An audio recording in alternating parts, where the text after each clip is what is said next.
It is October, one of my favorite months, favorite seasons. We are in spooky season, and I wanted to direct my next reading and focus on this shift into the fall season, especially because there's a few celestial events going on right now and coming in that are going to be influencing our lives. So firstly, we had recently the autumn equinox, and then we have shifted into Libra season. Shout out to all my Libras. I know like a crap ton of Libras. I don't know, I feel like Virgos and Libras are just always like close knit. And then we recently had the harvest full moon in Aries, and then we are also approaching eclipse season. I think the second week of October we'll have a solar eclipse, and then at the very end of the month we'll also have a lunar eclipse. So a lot of intense energies headed our way. As we shift into Libra season, this brings in the karmic scales of justice and balance. So many of us will be experiencing a lot of rebalancing in our lives, and everyone's going to be in different boats for this.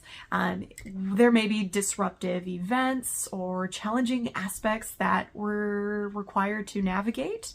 And then depending where everyone is on their journey, it may be a big life experience, or it could just be like a little bit of a friction in your day-to-day life. These life lessons are pushing us to reflect on our patterns, and they're opportunities to clear out the clutter that's been stunting our growth. So it's important to not resist the life lessons or fear the change. Keep in mind, these energies are inviting us to ask important questions, such as, is there another way I could look at this? Is there another perspective I can take to pivot, redirect and pivot, and yield different results than what I would normally or habitually respond with? So that's going to be the main focus of these themes. And it's important to look at the thoughts that come up, the feelings that surface.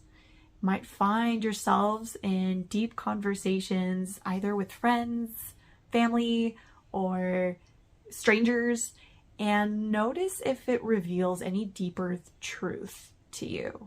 Sometimes conversations will land at just the right moment in your life, and it kind of activates things, or it kind of gives you the key to unlock the next level of your experience. Most importantly, have fun. If this isn't meant to be too serious, life doesn't need to be too heavy and serious. It's important to have a playful approach and developing a sense of humor too. Not to where we use humor to bypass the work that we need to do, but we use it kind of like as a crutch to help us offset the heaviness of the experience. So just always want to remind you of that like use your ability to find light and humor in things as you go into the depths of that darkness. As you're purging out this energy from your system's going to be recalibrated to embody more harmony, more peace, ultimately more freedom, the more space that we're able to create within ourselves after this process. With this harvest full moon in Aries, you might be feeling an extra boost in energy, more passion, more your ability to tackle your goals. There's also going to be some heightened emotions, so watch out for any impulsivity, quick reactions, being reactive, knee-jerk reactions. So that's also very likely to come up, and you will feel the effects of this within this next week or so, amplified of course with the eclipse energies. Now that we have a general idea of the major themes this season, this is going to tie into today's reading. So just as the leaves shed from a tree, we'll look at what cycles are ending in your life, what space this is creating for you to receive more blessings, and with that, what are those blessings? What are you going to be harvesting soon? So with that being said, let's get into the reading. Here are the 3 groups that we have today. We have group number 1, group number 2, and group number 3. And just a reminder, how this works is you drop into your body, take a deep breath. Now connect to which pile, which group you feel most called to. And you could base it off the artwork, the color scheme, the maybe the number, whatever your intuitive nudge is guiding you to, that's going to be the group you'll select and make your decision off of. And then those messages will be tailored to what you need to hear at this time. And what we'll be looking at today is what karmic cycles are ending, what lessons were you meant to be gained through these experiences, and like what was the major theme of this that you were going through in your life. Next, we'll look at how these lessons were aiding in your own self-evolution or soul evolution, however you want to look at it. And then we'll also look at what blessings are coming in for you and what are you going to be harvesting soon with that. And then at the very end, I'll do some messages as well. I also want to give a reminder that all of the timestamps are located in the description box, so that way you can jump to your pile. And with that, we will go into our first group with group number 1. See you then. Hi, group number 1. I hope you're doing well. And I wanted to first start off with your oracle cards. These are going to give me a little more detail about what it is, some context of what you're experiencing. And then afterwards, we'll elaborate with the tarot cards that you selected. So this first section, I pre-shuffled all of these off camera so we can save time. Now I haven't looked at these. I just kept them face down, keeping them as a surprise as they get flipped over. So this group is going to represent the karmic cycles. Now when we talk about karmic cycles, it really just means events or experiences that you were meant to kind of go through and experience, and that way it could unlock some kind of wisdom or self-awareness in you to help you on your own path and evolve. So this will give me a little context of what it is that you were going through. And then we're going to look at the major theme. What is the major archetype of that cycle that you are in? We'll also look at this is the evolution of the soul. So it looks at what is your soul or what is your personal development out of these circumstances you were in. It's also going to tell me a little more too of what was needing to be healed, where you needed to go in your healing journey, or maybe it's not even that much of a healing, just an experience to have to gain some more wisdom. The next part will be focused on what the blessings and what you will be harvesting, and that will be these cards here. I'm gonna move that more. These are additional little fortune tea leaves. It'll tell me some more information about that.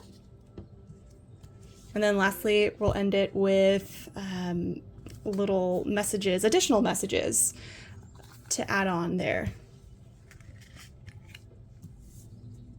Okay, so let's start with what karmic cycles you were in, going through.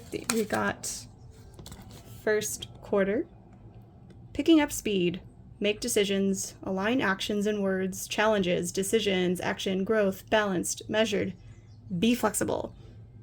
Good for celebrating and charting progress. It corresponds with the magician, which is funny. I picked magicians for all of these tarot piles that you guys were selecting from, so it's funny that came up right there. So first quarter. Then we got the 4th house. The planet sign that rules this is Moon. The ruling sign is Cancer. And foundation, home, security, privacy, ancestry, nurturing parent, femininity, family, child, youth. And then we have conjunction, amplify, united, blended and intensified, action, self-projection, dominant energy flow. And we have the number 28, the sleeper card. And then we have, let's see, balsamic waning water moon, number 7, disillusion. And then you have number 3, it says concentration. This, I believe, is Saturn in Gemini. The biggest center of this reading is focused on your 4th house, which, as you can see in this card, talks about your home life, your family life, in either with your own family or perhaps like a, how do I want to say this? Like parent-child connection, however that might show up for you, whether it's your parents or maybe you're the parent and it's with your child. However this resonates, everyone will be in different situations. That's going to be the main center of this like karmic cycle that's coming to an end or trying to come to an end. And what I mean by that is with this sleeper and disillusion card, along with, if you just look at this image of this card, one of the first things I heard in my mind was speak your truth. I also heard web of lies. So I was also drawn to self-projection. So you may be dealing with a family member that maybe they battling their own demons, and they could be projecting onto you quite often, or there might be a lot of conflict that circles around them. You get kind of dragged into things, or maybe it's not so obvious either. Maybe it's on the more subtle realm, but I see with the sleeper and the disillusioned, something about this feels like you weren't as cognizant or aware of it, like who was the cause behind a lot of the drama, the conflict, the friction, and maybe we weren't aware of our own power in this situation that we were in or caught in. The web of lies, I noticed these 7 swords. In the traditional tarot, the 7 of swords usually meant deception or strategic thinking, like somebody who's strategically trying to manipulate. So sometimes, and I want to be delicate about this, also I noticed how delicate the web is, and that may be why we don't speak up or speak our truth, because we can see this other family member who we're around can be very like volatile or sensitive, or we just don't want to step on any toes, and so you kind of keep the peace, or maybe we just brush it under the rug, or I'll deal with it later, or I'm not going to look at that, I'm just going to keep looking ahead. But with these 2 cards underneath, it's telling me that there's some emotional energy that needs to get worked out. And there is this emotional situation centered around the home that needs to be addressed. And why it needs to be addressed is because we're seeing decisions, action, growth. With the Magician, it's about taking that action, being the decisive one in the family, and speaking up, speaking our truth, whatever that is. That way we can get the energy moving to where it needs to go. Because something about this situation, whatever the situation is in particular for you, that you're like, oh, yep, there's a conflict there with the family, but I don't touch it, I don't go there. Maybe go there. Maybe that is the healthy thing to do, and that's a cycle that keeps continuing itself, or a pattern that keeps continuing itself in the family because no one was speaking up, no one was becoming self-aware enough and bringing these issues to light. I'm seeing during this time too, with the amplify, the action, intensified. Maybe the dial got turned up and it's a little more heated and intense. The other part of this is maybe you're meant to step into action, and this is a good time to start stepping up, being empowered, because you have this, you are supported in that right now during this time, because it is meant to. The cycle's meant to end, whatever the cycle is that you guys are kind of stuck in. But in order for that to happen, we need to tap into our own inner magician, our own free will to make decisions. This was funny. I was drawn to this little, I think it's a pomegranate. And of course, I have a little pomegranate I used for this setting. And then it made me think of Persephone, and how in Greek mythology, the story of Persephone, she was lured by Hades to eat a pomegranate seed or pomegranate when she went down to the underworld, and was stuck there for half the year, or the end of the year, which is funny, we're coming up around that time.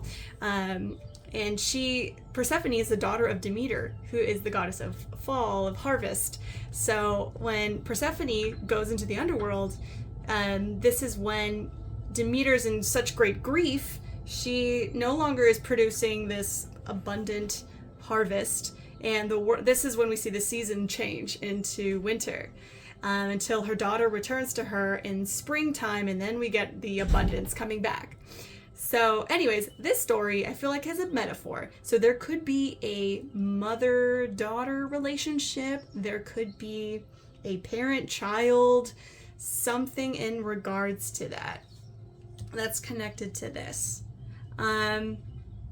It's funny, the little imp that's writing on these lips make me think of like a little devilish character like Hades as well. So I was looking at the sleeper card, and I was thinking of Persephone going into the underworld, going into the shadows. So if you look at the meaning of the underworld, it's really about going into what is hidden, what is obscured from ourselves. What do we hide from ourselves? What's buried under the surface there? So this journey that Persephone makes, I think, is a parallel to a journey that you're currently going in, that you're meant to explore your underworld. What were those things that you were asleep or unconscious to, that it's maybe now time to start looking at it? And we start to see how we were disillusioned and asleep in our lives, how we weren't maybe as fulfilled as we had hoped. Like sometimes when people are like, well, we'll complain about things, but are they really changing anything about their life? They get kind of stuck in that pattern, or stuck in a holding pattern, and you're always asking, when is it going to change? When is my life going to start living? Or when is this relationship or connection with my family going to start to improve? And it's by and this is reminding, and this is the karmic lesson, is reminding that you have the power to do that, but it is requiring you to face some of those deeper truths, to go within and gather that energy for yourself. So you may have been in a period where things were really inactive and you needed this downtime, like Persephone going into the underworld, to look at the contents within the self, see what truly matters to you, how to approach the situation with the family, and then start making those decisions. When we come back into our spring season, then you can start making those changes and seeing the growth happen. But this gestational period when you're asleep, or the sleeper energy, really tells me that it's a very crucial step in the process. So don't be too hard on yourself if you feel like you haven't been making enough moves. This time to reflect. I just noticed how it's the winter scene too. So this winter season within yourself is really just as important. So what's really funny, so I pulled the book out for this because I wanted to get a little more clarity on what the book wanted to talk about.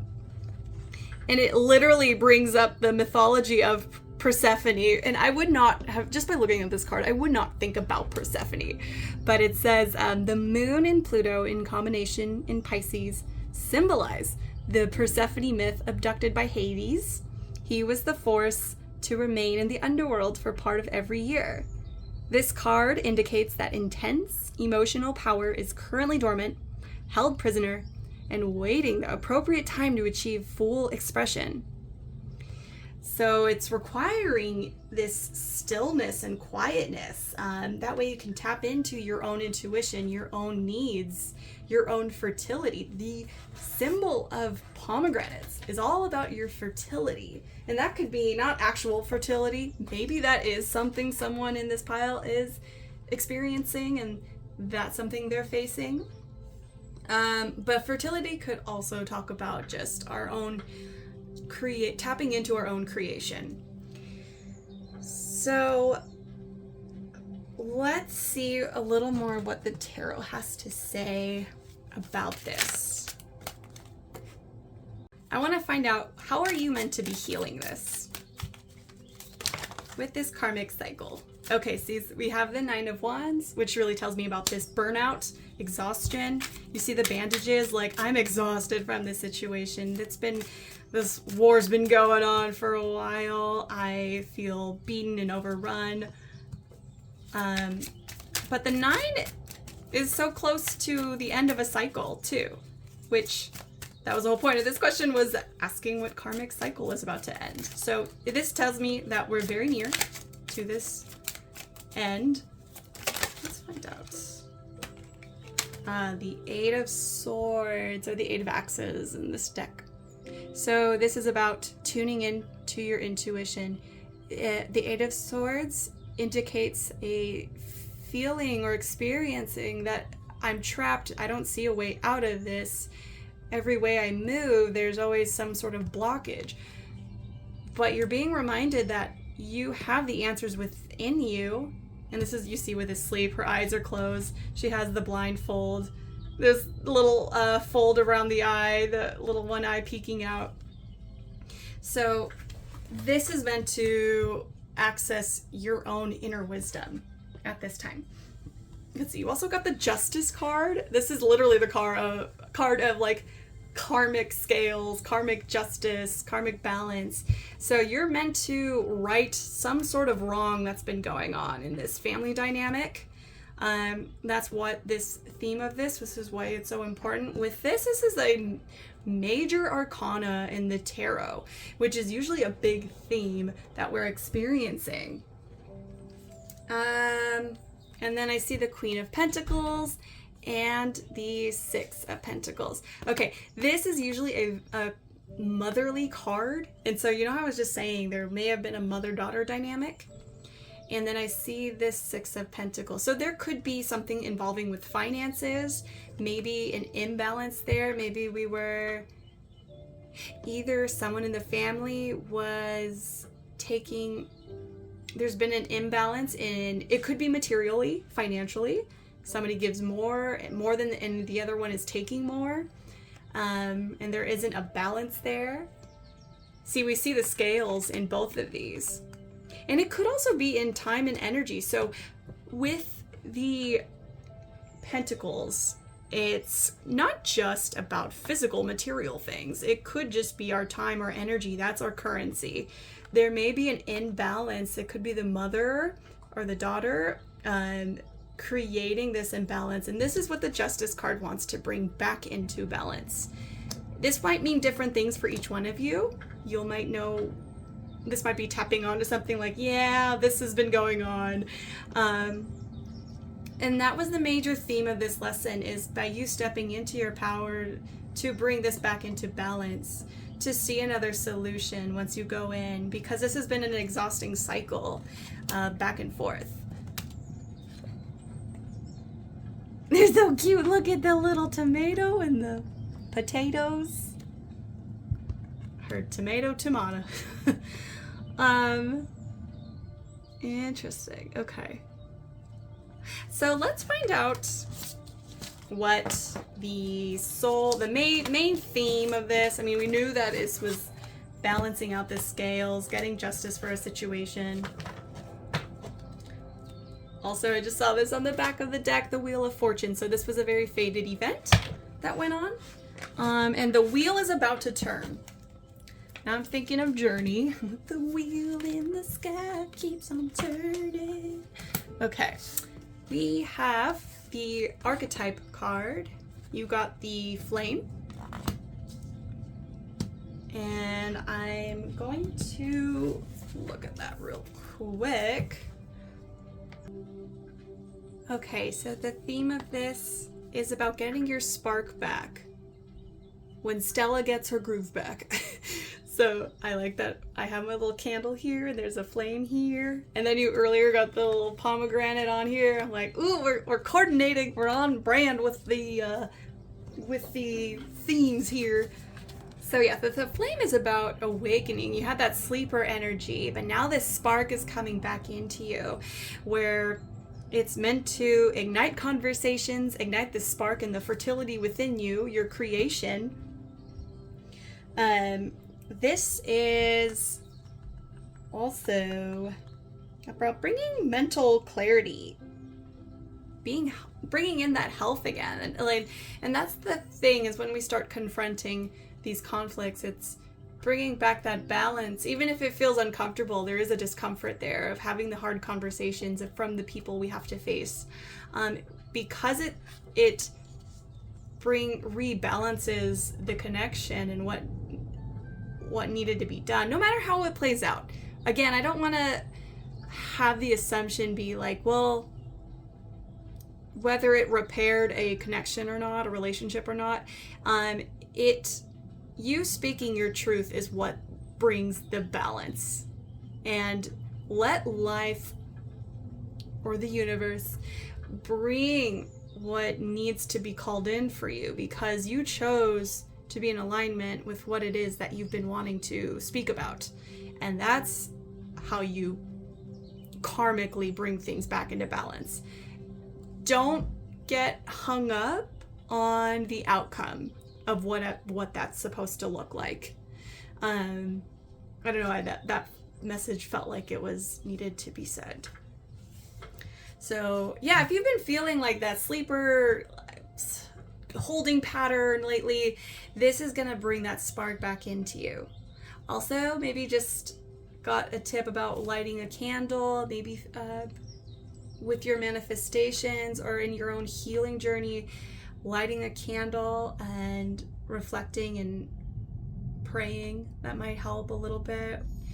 Just speaking it out into existence, what it is that you hope for and what you want to improve. Then let's see, we've got level 5 consciousness. You've given up destructive habits. You maintain balance in your life, starting to manifest your spiritual being. And ancestors. Okay, I love that, because you literally, let's bring that card back. The 4th house. Ancestry. Okay, this is a family pattern. This is you breaking a contract, as ancestral contract. It's playing out in your family dynamic, but this has been from what I'm gathering, a dynamic that's been existing in previous incarnations with the family. And so this is a big act by you stepping up and bringing back this balance. It's like it's healing the lineage line, and for future generations, if you choose to, it's improving that timeline. You're clearing out, you're confronting that ancestral pain, the ancestral trauma. Think about it, if there's any limiting beliefs or projections, if you think about each generation that they passed on, and that was just working from their limited belief system, they pass it on to the child. And we can choose to whether we want to respond to that same pattern. It's a big deal to break it, and it requires conscious decisions to be self-aware. But what I'm seeing with this level 5 consciousness is that you are playing a role in this dynamic to stop the destructive habits. You're increasing your awareness. In other words, you're creating another timeline for your family. And this is also activating something in your soul. I mean, this was literally the question about this, was what is your soul evolution with this? And this is drawing you into a deeper space and connection to yourself, and being the agent of change in your family. And that's a big deal. That's pretty important. You're also going to feel much more healthy, much more at peace. But yeah, this tells me this was something that was really a family imprint. It needed somebody in the family to break the line there. So yeah, this just tells me how it's like so important to not discredit or devalue the role that we play in our family, our friendships, to not overthink things. Sometimes the little shake-up is needed. Those hard conversations are needed because I think of like the parent who has to discipline the child. You see where children, when there's parents that don't discipline them, and they are the shittiest coworkers, shittiest human beings later on in life.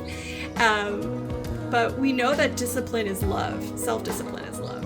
So having hard conversations, bringing awareness to those family members, that is love. That is self-love. That is love for them and their growth. So that's powerful. Okay, awesome.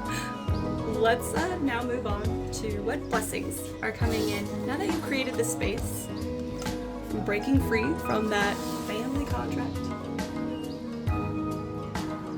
Okay, I was laughing because this little goblin looks just like the little imp on the lips. And look, the way the lips are, this guy's giving the tongue too. It's like taunting and teasing. And with this wounded human ego, I want to kind of talk about that a little bit in this book. It kind of brings up about when we engage with people, and not just others, and us too. Sometimes it's like they're taunting you to get a reaction out of you. And so you having a higher awareness, that's your power, that's your boundaries, your independence. Stepping in to see when they start to engage in those quarrels, when they want you to engage with them, and having that inner strength to kind of bite your tongue and really see through the situation rather than respond triggered.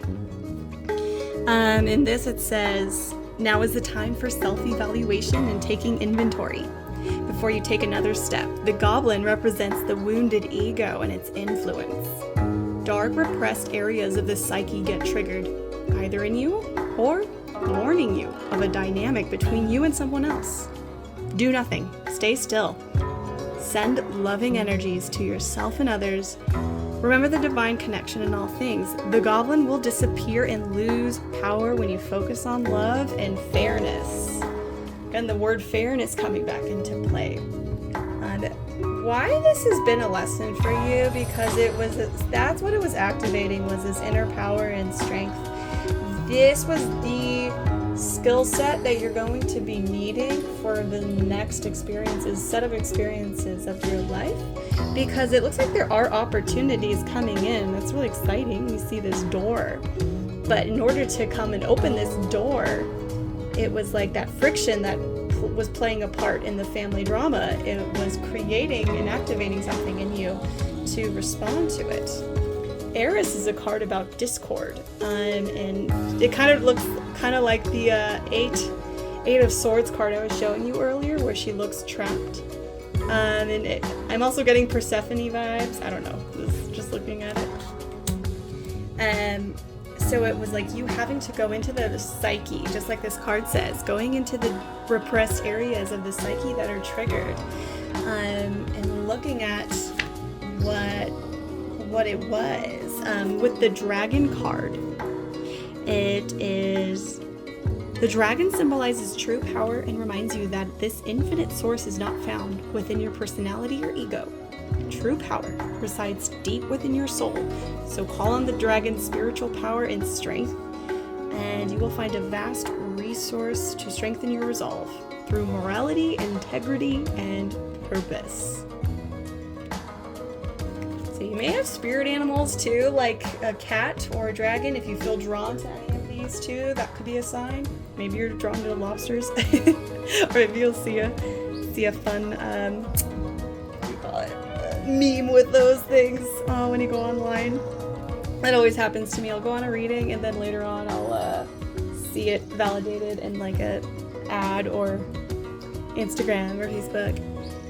So yes, so the blessings here, I want to kind of go over that. You are creating something. So this was like the hint of fertility. Some of you may be scientists. I see with this alchemist card and the pioneer. Something in like the STEM sciences, maybe, some of you, or just your job requires very strategic thinking. Either way, there's something there that looks very exciting, and I want to learn a little bit about what that opportunity is. Okay, there's the World card, which is about a cycle coming to an end, which is good. Oh, the Six of Wands, very success, public recognition. Okay, let's get another one.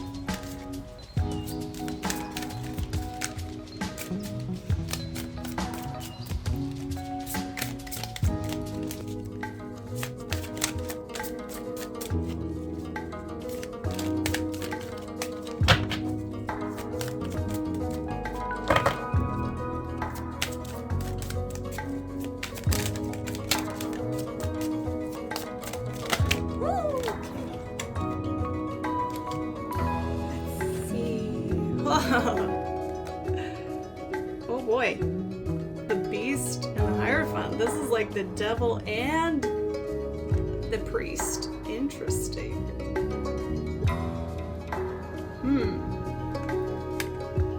Let me clarify those a little bit. So let's see, can I see what the Beast? You might be some sort of counselor, you might be some sort of guide, community guide. I'm saying because you've had to deal with these shadows and triggers and family drama, it's like you're learning and teaching others, because the Hierophant is a card about like teaching. It's like you have this wisdom and system of knowledge that can be taught to others. And with the Woodsman card, this equates to the Hermit card. He has his own inner light, he goes into the shadows, befriends them. I like how the Beast was like, hi! Because has his little lantern too. Yeah, you might be like some sort of like community within either, whether this is professional or within a group of friends or just your own inner community that you're around. Yeah, I'm seeing this is activating that sense of wisdom in you, because you are the alchemist. You had to learn how to take these darker, heavier energies, bring it back into balance, and so therefore you're kind of like teaching others in that process. Yeah, this was the karmic cycle that was playing out, because now you're going out into the world and you're like, oh, let me show you, let me guide you, let me be a guide for you. That's really like what this guiding light is all about. So it's like your role in the community is being impacted by these situations that you had to go through and you had to experience. Yes, I'm seeing a lot of success around this, a lot of like recognition around it. Ooh, I saw the Knight of Cups underneath it, which I'm wondering with the Secret Admirer, which Knight of Cups is about usually some kind of romance, a flirt, some person coming into your life and be charming. So that might be another little side information that might come along. Maybe someone might fancy you that's in the shadows that you don't know about. So let's wrap this up and see what additional messages are coming out. We have, I forgive myself for resisting and attempting to redirect my life's natural unfolding. I choose to believe that life eternally guides me towards my deepest desires on an expansive timeline that supports the realization of my highest potential. In other words, trust the universe. Things are unfolding exactly how they should be. And you have forgiveness. I forgive myself unconditionally for any and all shortcomings, imperfection, foibles, fumbles, flops, or failures of my present, past, and chances are, to be honest, future. I might not be perfect, but I am a perfect being, and I will continue to be perfectly imperfect with all the joy and acceptance I can possibly muster. Giddy up! That's really cute. Oh, wow, that's a big shift coming in for you, so that's awesome. Alright, well, I hope this resonated for a few of you. If not, there'll be future readings, or if this pile maybe didn't resonate, maybe another pile was really meant for you, so go check those out if any of those other ones call to you. Otherwise, have a great day or night. Take care. Thank you. Hi, pile 2. You picked the Mushroom Hunter's Tarot. I'm going to use this throughout the reading, but I wanted to get us started with some oracle cards first to get a better idea of the karmic lessons that you were learning. What were the cycles that you were just in? What needs to be released with that? Kind of like what the major theme of that too, and what soul growth or evolution was meant to come out of that. And then we'll also look at what blessings and what are you harvesting soon.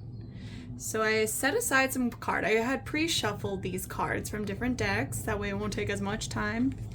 And I haven't looked at these yet. So these I'll just flip them over as I go. These cards will be for what cycles, what karmic cycles you were in and what is being released. This will be about the theme of that cycle. This will talk about what your evolution of your soul or what your personal evolution is meant to be out of this, the outcome of that. And then what blessings you will be getting. And what are you going to be harvesting soon? So that will be these cards and some fortune cards. And then at the very end, we'll just have some additional messages to add at the very end. Okay, so let's get started. Let's see, what are the karmic lessons, the karmic cycle that you're in. By the way, I'm going to list all of the cards that I'm using in the description box. So we have Scorpio, 8th house. In the tarot, it's equivalent to death. And it's celestial body, Pluto. So intense, powerful, secrecy, passionate, resilient, driven, obsessive, magnetic. Ooh, I like that. I like Scorpio energy. That was a big turnaround for me. I used to I just don't think I understood it really years ago, and then now I'm like, actually I love Scorpio energy.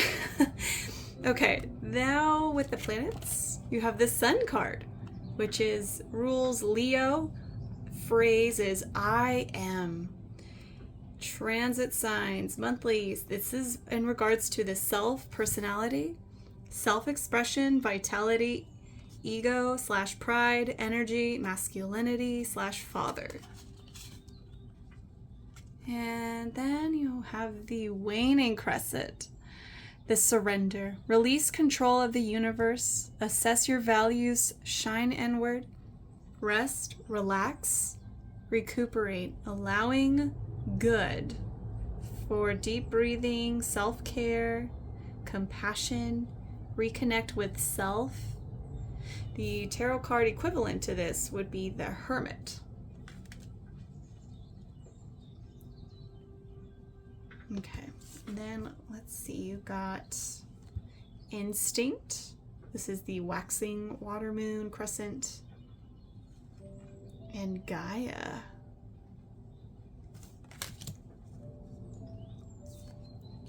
And extremism, which is also another Scorpio card. Okay, so Scorpio's definitely on the map here, planting a flag on that one. Some of you might be Scorpios, or you're dealing with a Scorpio, or it just be the scorpionic energy that is being a big influence right now in this cycle. So this says extremism. Oh, that's funny. I was kind of like, had my eyes closed, and I was just thinking about, right before this pile, I was like, what will be this pile? I saw a black crow. He can have a crown, though. He's got a nice little hat. I kind of forgot what the other thing I saw in my mind's eye. It's okay. Maybe it'll come to me later. Okay, let's tune into this. Okay, I had to blow out this candle because the wax was spilling over, and I'm laughing. I'm like, oh gosh, it's getting everywhere. But as I was doing that, I kept looking at this card, the extremism card, where the guy's just like in this phase, and the Scorpio energy is very intense, and this energy is very scorpionic. And something about that felt like something like a metaphor for this reading, like about the candle spilling over, like your emotional reactivity spilling over. We see with the instinct card, some cycle you were in may have been so triggering and very emotionally triggering. And it could have been as a way to protect something that you really love or that you've been caring for. And it could be an idea, a person, something you felt very attached to. I heard anxious attachment, especially when I'm looking at this man and this woman. And it can go either way. It could be this woman is experiencing a lover or a person in their life that is just like extremely intense and applying a lot of pressure, and look how she's like kind of like trying to stop the force and pull her energy back. So that could be you in this situation, or the other vice versa. It could be this man in this card. Maybe something was so triggering that it brought up this reaction, a very strong impulsive reaction in order to control the situation. I heard like control freak. So either way, with this Scorpio energy, it brings up a lot of the things that we feel out of control with, and so we get such a strong reaction as a result, magnified with this sun. So something about maybe the situation, it could have been secretive. Maybe there was a message you found out. Maybe something was revealed to you. Something that either it brought a lot of discomfort, pain, or just aired out events that was once hidden and private.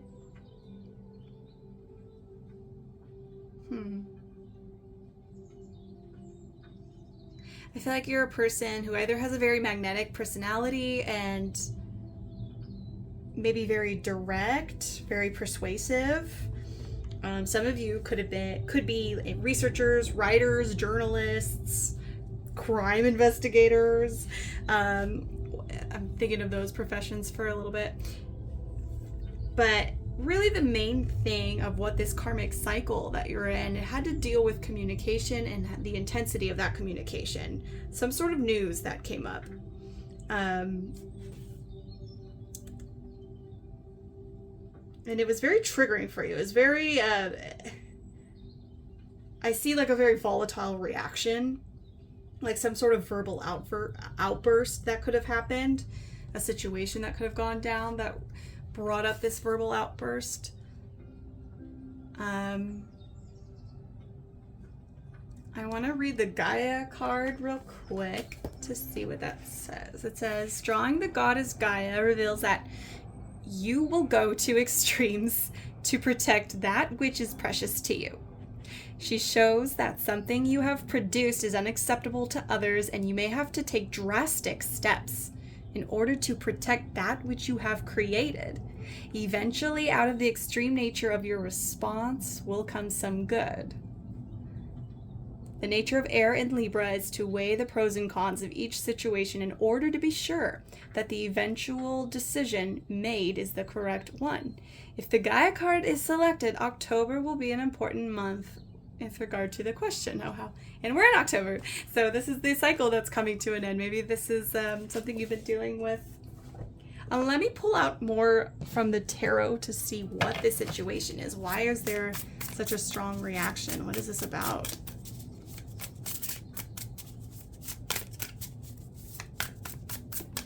Your reaction's bringing up all my candle wax. That's very, very fun to play with. So that's for later. We've got, oh, okay, 3 of Swords. Definitely some heartbreaks, definitely some pain, really painful things. And this might have been revealed in some sort of news or letter.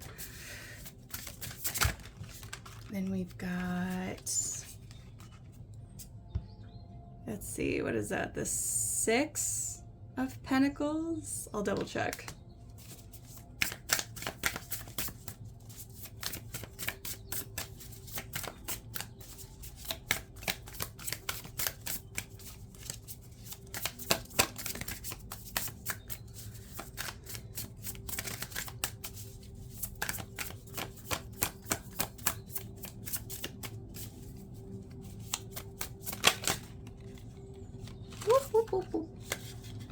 Okay.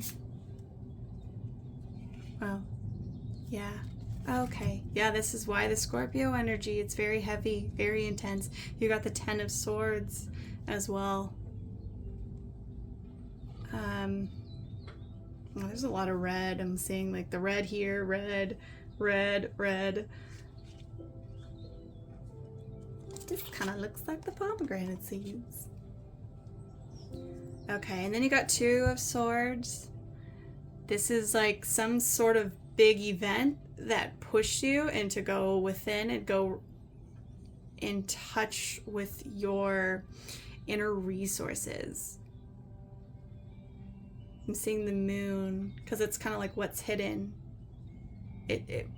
With this waning crescent, the surrender card, this is the Hermit card. This is having to go within because it's such a big reaction. It's like you had to go figure out and deliberate what is my next move? How do I handle this? What am I supposed to do in this situation? Also, I think that's really important to highlight is the deep breathing, compassion, and self-care. Reconnect with self. So this event pushed you into this situation of having to be like the lion that had to lick his wounds. This one too. Let me clarify this 3 of Swords. Let's see, 5, 6, 6 of Cups. And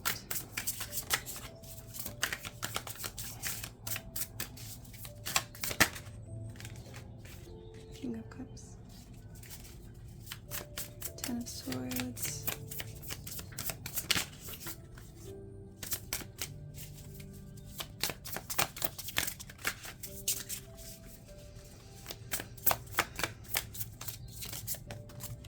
Okay, 2 cards. 10 of Swords. The clarifying that is 5. The 8 of Pentacles and the Star.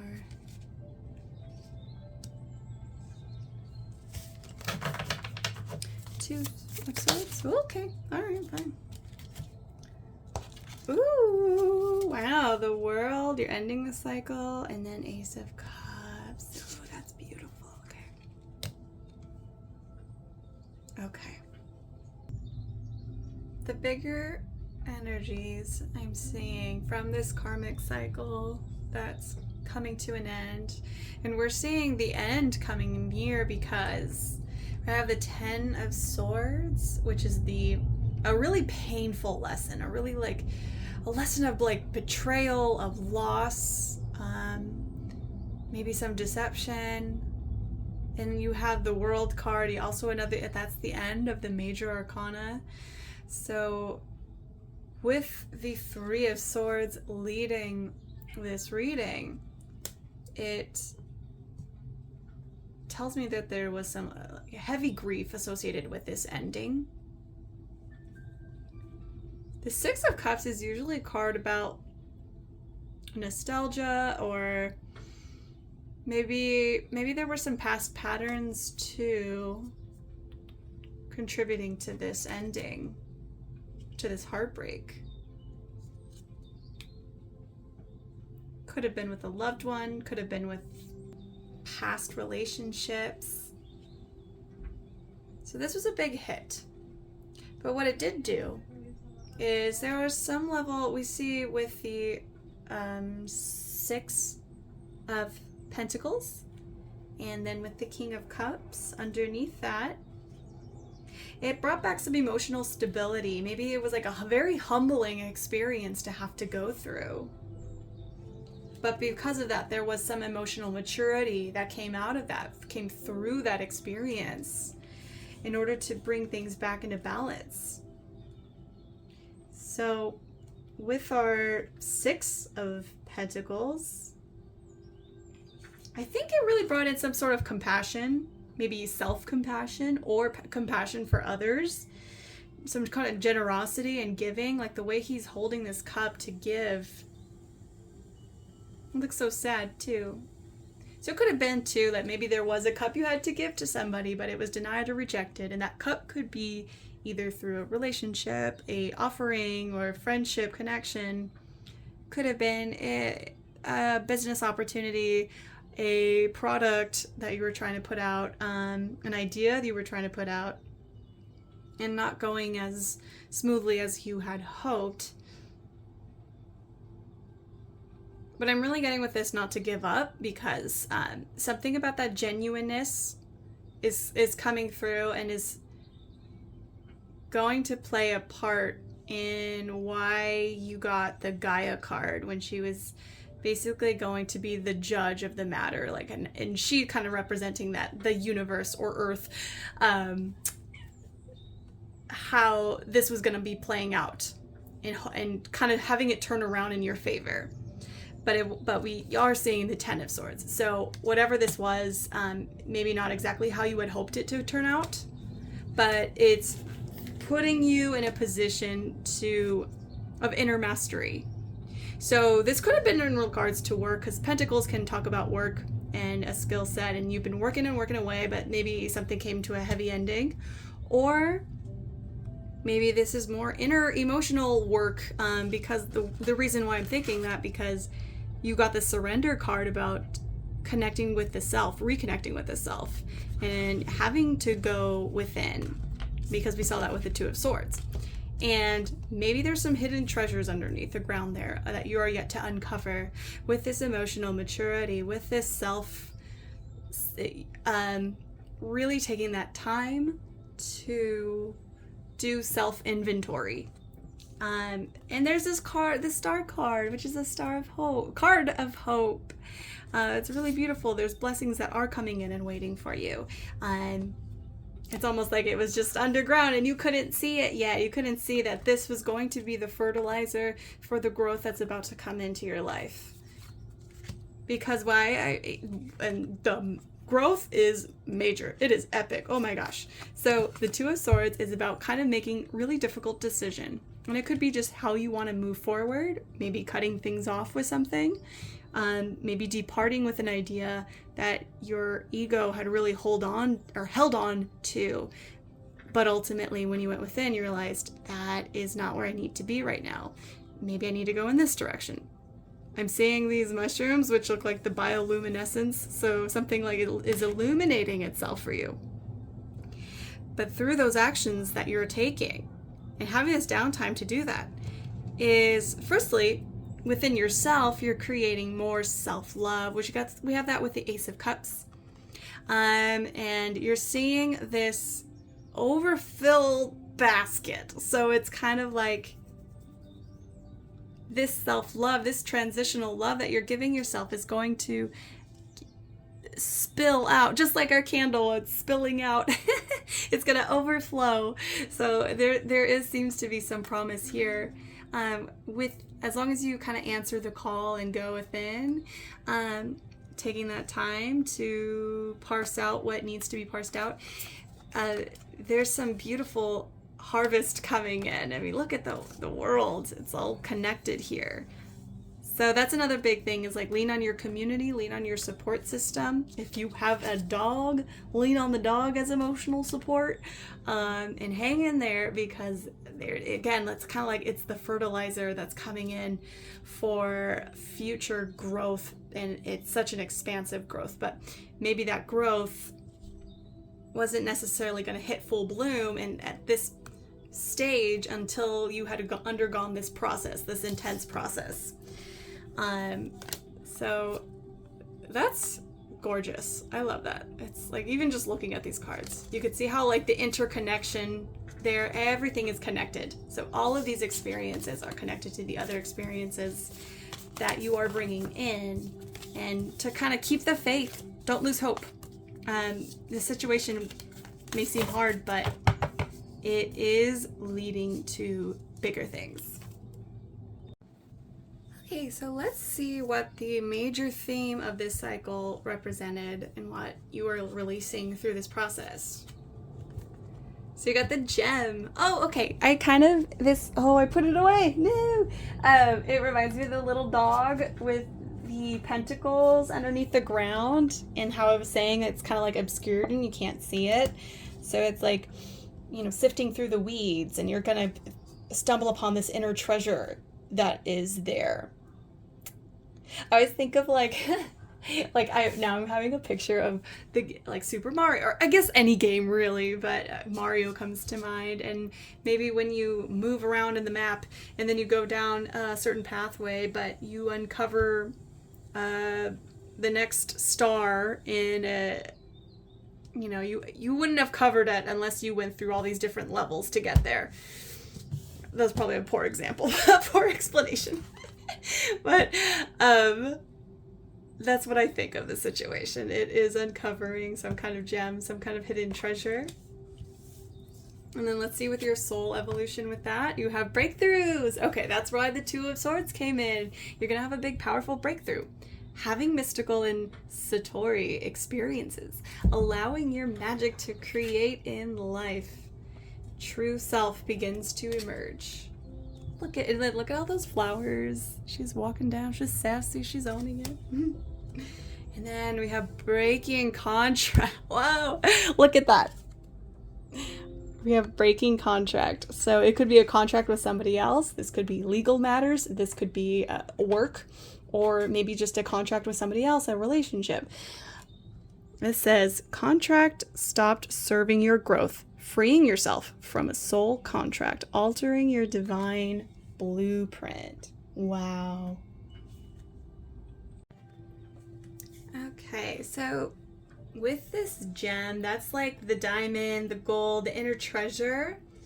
I wanted to read out of the book real quick, just a little segment of it. Is the gem always stands in contrast to its surroundings. You can't find it when you are among comforts and pleasantries. Precious stones develop slowly deep in the earth, amid pressure and darkness. Discovering the gem requires a descent beneath the surface, where there is no definitive map. Yet the longing to touch the true gem within us is so strong that we cannot help but seek out its radiance. Your gem, like your destiny, is unlike any other in the entire world. Keep digging.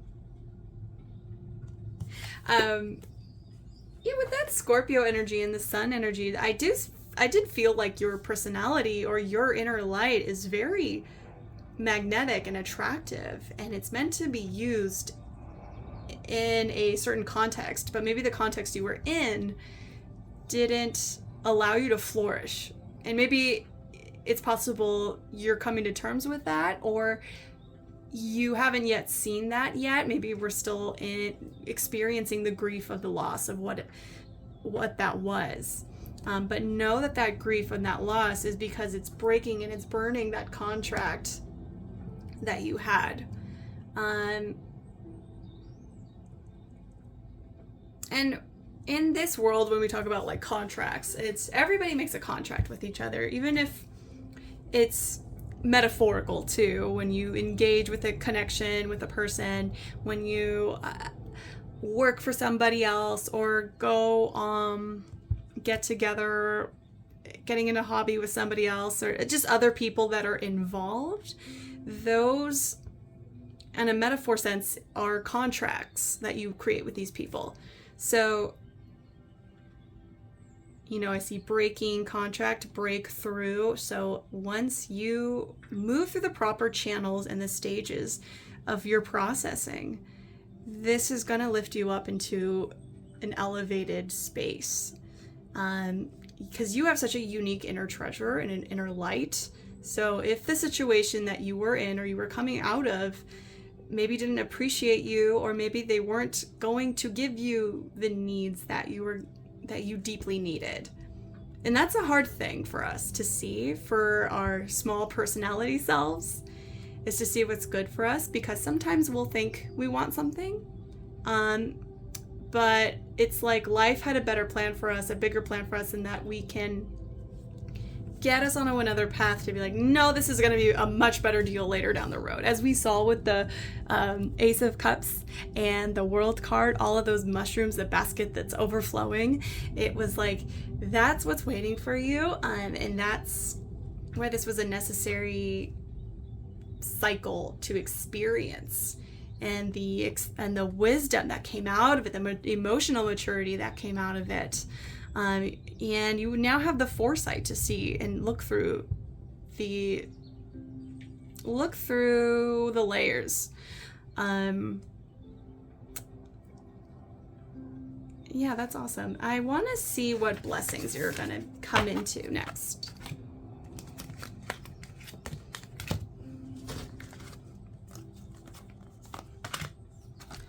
Let's see, we have partnership. Okay, wow.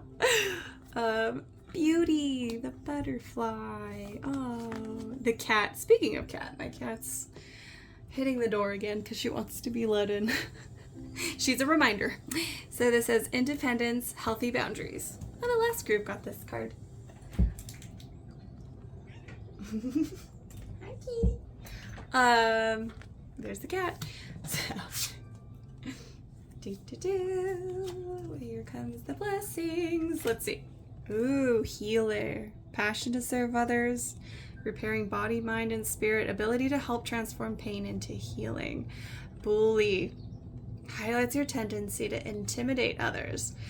Helps you confront the inner fears that bully you. Shadow attribute. Conceals deep fears behind verbal or physical abuse. So that's that intense Scorpio energy with the extremism, the guy shouting at it. It's like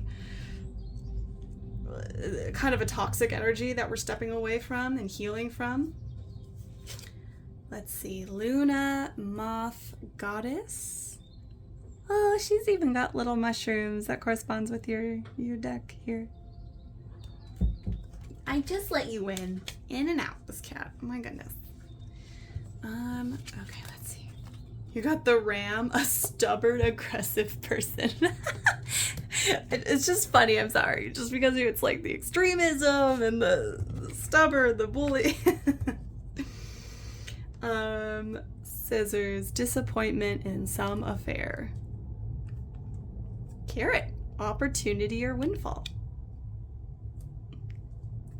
And then you got some month cards, which was the month of May and February. So those could be important. Those could play a part in the timeline. I'll kind of leave that open-ended. I don't want to force anything with that.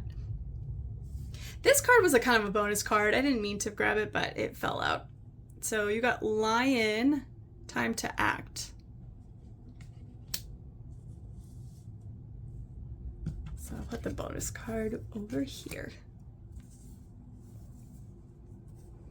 Okay, so the blessings coming in. Let's see. I want to read from the Luna Moth Goddess. Maybe you're goth. So So it says metamorphosis, natural transformation. Oh yeah, because you got little butterfly, which always represents some kind of metamorphosis. I cannot talk. So let's see. Bears witness to unfolding events, symbolizes the need to embrace the moment. The life of a Luna moth is very brief. Each phase of its metamorphosis is fleeting.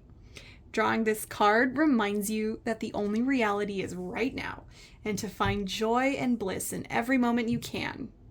This card symbolizes the need to trust in universal serendipity, that you are on the correct course, and that every event has perfect timing according to its own nature. So I see you healing and confronting the inner turbulent emotions, especially we're seeing with that extreme card and the stubborn and aggression. So maybe there's just an aspect of ourselves that we're like having to tame the lion, so to speak. And this healer, there's a lot of healing energies around you too. I really feel very drawn. There's probably some guides around you that are trying to help temper those emotions.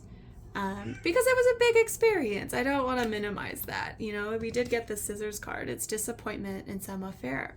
But you're also cutting the cord from that situation. Like you're breaking that contract. You're cutting the cord to these ties, to these people. And it's creating, through that process of clearing out those things that you didn't need, those people, those situations, that environment. Maybe you were in a bullying environment. Maybe the people around you were kind of bullies in themselves. And it taught you how to have healthy boundaries with yourself and with others, and how to give yourself self-respect and self-love. And because we're learning this lesson, is bringing in a partnership. Now, everyone's going to be different. Maybe the partnership is love. Maybe there's somebody in union that you're coming into. Or it could be with a coworker, business opportunities, or if this had to deal with legal affairs, maybe there's some important person that comes in and that helps guide you. Or just a friendship, a really beautiful friendship. With this beauty card, it really highlights that this is a very healing energy, a healing presence that comes in, and it creates this opportunity for you.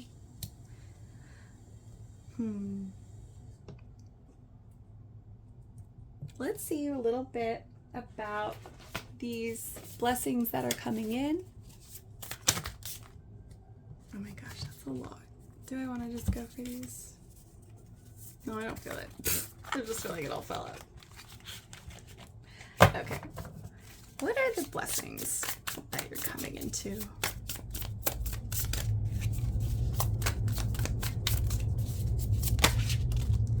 Oh gosh, look, see the Ace of Cups. That was just what you got. So that's definitely double confirmation. Wow. Oh, I just noticed the water in the lily pads. I never knew that. This guy wants to come out. We have 9 of Pentacles. Ooh, so self-reliance. This healthy boundaries and independence. This card is about you developing that self-reliance and that self-independence. It's like you're learning how to self-soothe, it's not so much externalizing anymore and depending on other. I mean, we lean on our community for depending, but it's different when it's codependent versus being independent. And this is a very independent energy. And because of that, that's what's bringing in a lot of good things, a lot of love. Okay, interesting. We got the 4 of Cups. Let's see what's with that.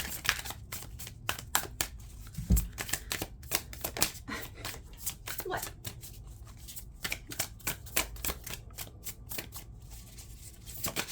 Okay, 2 cards. Ooh, okay.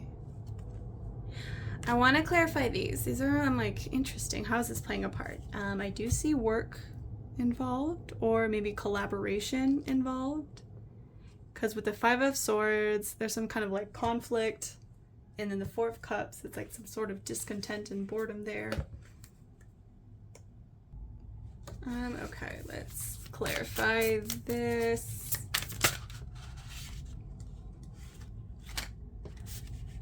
Oh boy, that is a lot. I don't want to take all that. Let's clarify. Four of Cups and Five of Swords.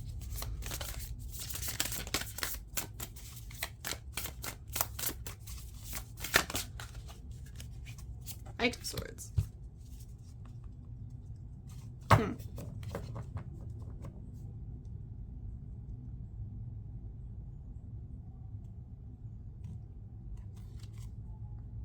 King of Swords. Again with the boundaries. Okay, look at on the back of the deck. Look at, he's kind of become the master. Look at all the knives. Earlier you had all of those, gosh, let me see if we can find it. Those knives with the 10 of Swords. Like killing that poor little mushroom. And it was like sticking in the back of it. I can't seem to find it. Okay, well, if you recall. Anyways, but I love that he kind of like, now he's in ownership, he's in mastery. This is self-mastery. You've sharpened your senses, you've refined your ability to perceive things, and then really confidently relying on yourself. So I think with these cards, with the Four of Cups, which usually indicated like some sort of pessimism, and then with the Five of Swords, that conflict it was creating, it brought out of you, it was that friction that brought out of you this Knight of Swords. So taking action, we're motivated, we're direct, we are calling things out. So this feels like this is the catalyst to get things moving for you. It's kind of like, I just thought of the analogy, dangling the carrot in front of the horse. That's what this whole situation had brought into you. It's like creating the movement of energy, and because of that movement, it's bringing, and you're aligning with it, right? Because we're healing, we're balancing ourselves, we're turning into someone who's mastering these thoughts, we're mastering our environment. It is bringing some sort of collaboration. We have the partnership, and then the Three of Pentacles is a card of collaboration. So working with others, building something with others, and all the while it brings us an abundance of wealth, and that wealth is like emotional wealth too. Whatever this is that's coming in for you, it's very emotionally fulfilling, and you're going to feel so much better about yourself too, and where you stand and how you carry yourself, how you hold yourself. So that is exciting. I'm really curious what that is that's coming into you, because it's creating this experience of like emotional happiness too. So Leslie, I want to look at these cards just to wrap up this reading. Let's see, we have the Self-Forgiveness Oracle deck. I forgive myself for creating attachments to the promises they made and could not keep. That the promises that are not fulfilled are life's attempt to move me to a place where greater growth and love are waiting me. Oh, see? Where we're saying maybe that initially that extreme experience of something not panning out, not working out, but it was clearing it out, it was releasing that for you, so something so much more happier and greater and fulfilling could come in. And then lastly, we have solidarity. I respect the power of solidarity and look for opportunities to unleash it. When a loved one has to do something tough, I'll heed their often silent but sometimes loud and whiny call and participate in the toughness with them. Everything is easier when a partner, cohort, sidekick joins you. See? With the partnership. The only thing that's not easier is feeling resentment, which I suppose is the overall point. So that collaboration card, that partnership, it's like coming together. And then self-love. We were just talking about that. I openly embrace a feeling of self-love. The PG kind. I love myself because I understand myself. I love myself as the most committed partner I will ever have. I show myself love any way that I can. And when I screw up, I remember to be sweet and gentle with myself. If not, I'm gonna make myself sleep on the couch. Got that, self? It's really cute. This cat, oh my gosh. So yeah, this was quite the journey of teaching you that lesson of self-love, really understanding it deeply. We hear that, but it's like, it sounds all fluff until you really have to come into terms with it and what that really means, how to be kind to yourself when we make mistakes or when things didn't work out or when people may reject us or any kind of rejection that we go through. This is like the survival kit to get through. And I love that the solidarity came out too. It's like that support system that's around us. All right, so that was your reading, group 2. Hope that resonated. Let me know. Otherwise, I will see you in the next reading. Take care. Bye. Hi, group 3. Welcome to your reading. You chose the WildWood Tarot. This is the Shaman card. It is basically the Magician card in this deck. And right away, if you did choose this pile, the energy I felt was very otherworldly. This feels more of my spiritual pile for some reason. Well, for some reason, this is the Shaman. But I feel like something about that, your intuitive abilities are going to come through in this reading. But let's take a look. Well, we'll see what's coming up. Also, this candle in particular is like strongly, look, I don't know if you can tell, but let's zoom in on it. The flame is popping, and it was crackling too, so sometimes I'll read that a little bit into the reading. Let's readjust. Okay, so I'm gonna pull out some oracle cards I pre-shuffled for this group. I'm gonna set these aside for now, and then we'll pull them out throughout the reading. Here are the oracle cards. So, like I said, these were pre-shuffled. So I haven't looked at these. I don't know what's on them.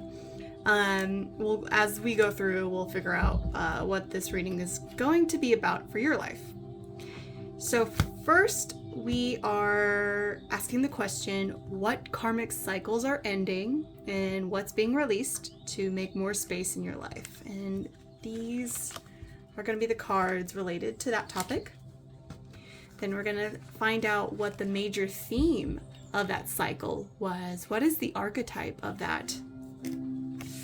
And what is the soul lessons, the soul growth, your own evolution? How is that tied in to these events? And then we're going to find out what blessings are on their way.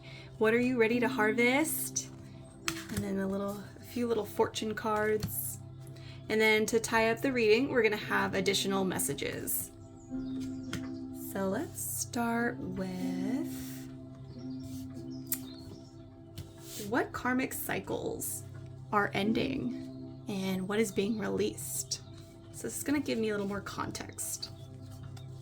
We've got, let's see, air. So signs, Gemini, Libra, Aquarius. This could apply to you, or maybe it's just part of the situation involved.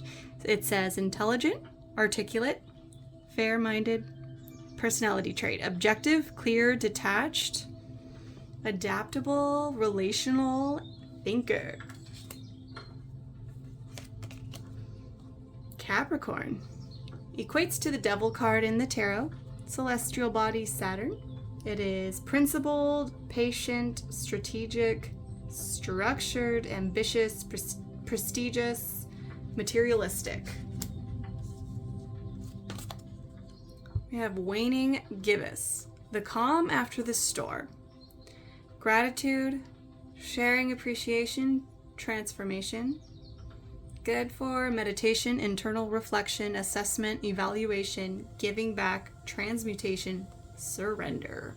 It's equivalent to the Star card in the tarot.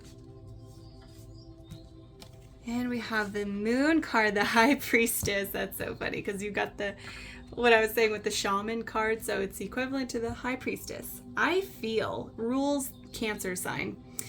Emotions, moods, subconscious, habits, instincts, security, creativity. And we have concession and 2 paths. Number 19. Then you got 2 cards for these. The other ones had 1, but we'll see. We have rebellion.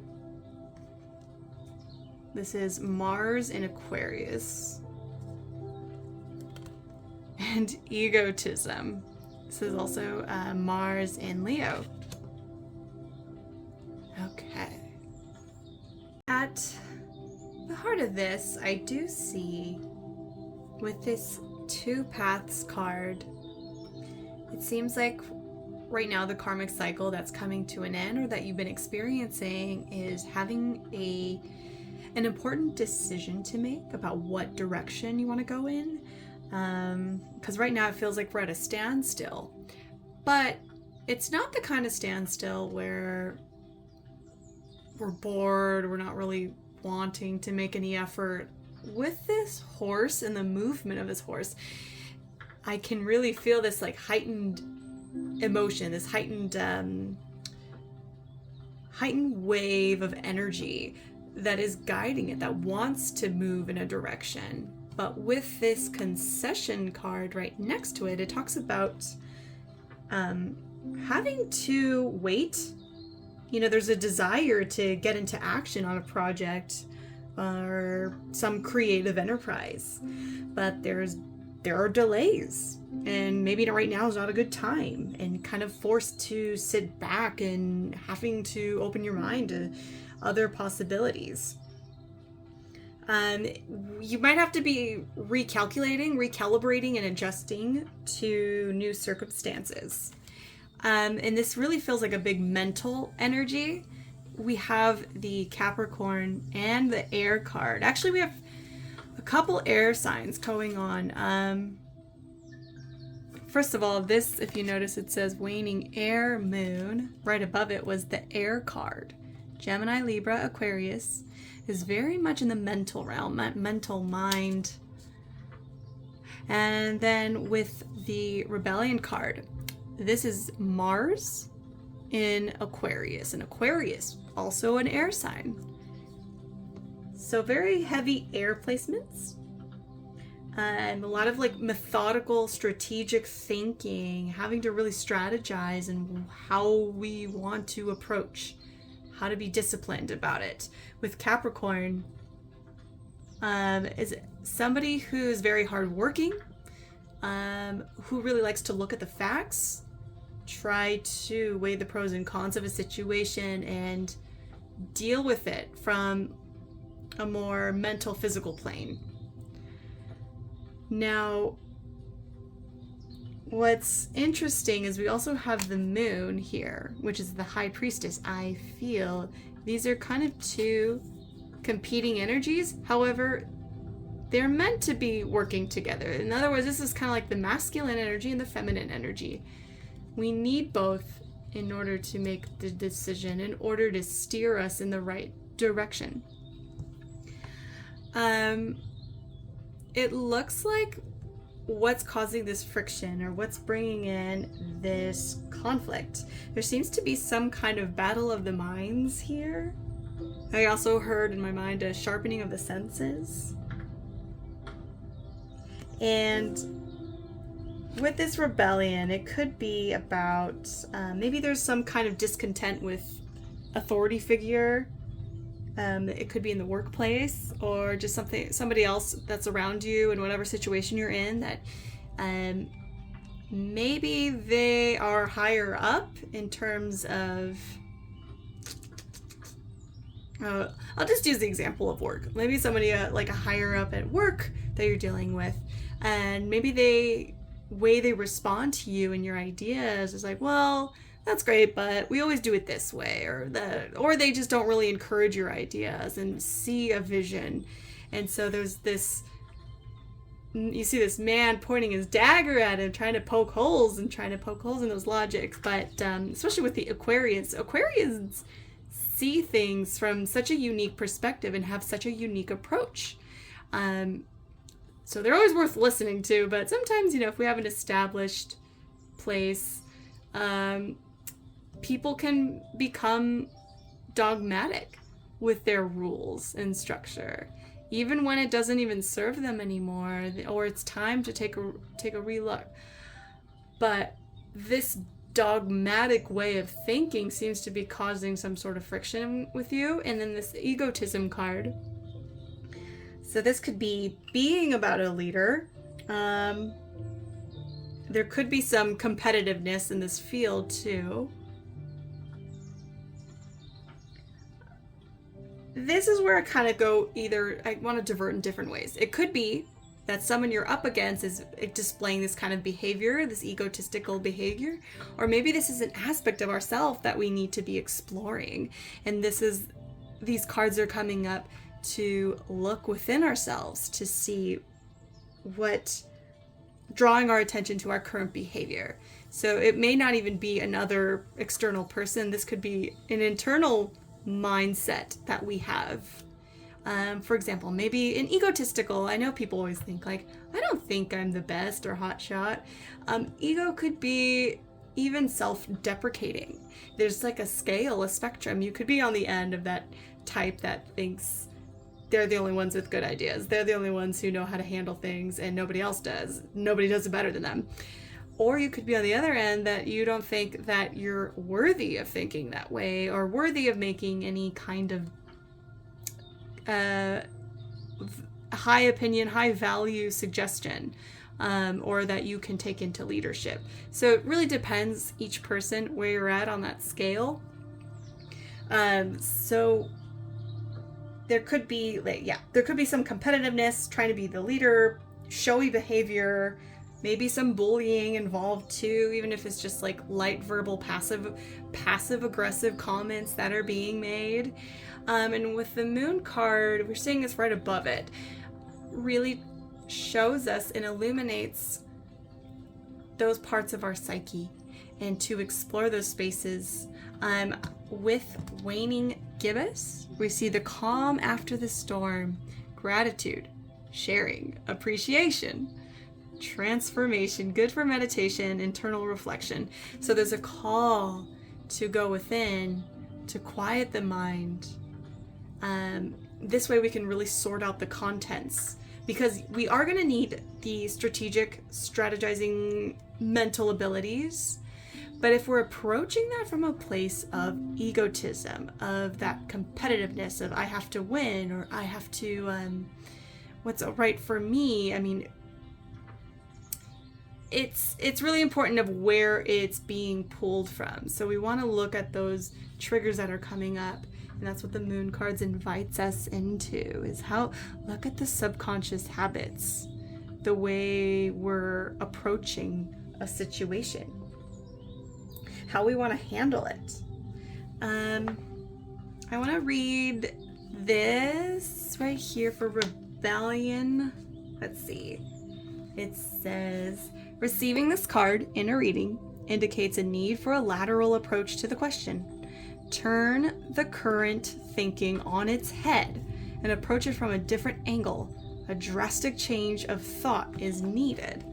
And that drastic lateral approach isn't going to be accessed by more of the mental abilities. This is where it's going to be heart-centered, emotional-centered. Let the emotions come up. And not to react from the emotional state, but to invite it and have a conversation. Have a cup of tea with your emotions, and then see how that's going to steer you into which path you need to go in. It seems like they're both leading to the same road, so honestly, maybe if you're overthinking something, it's not so much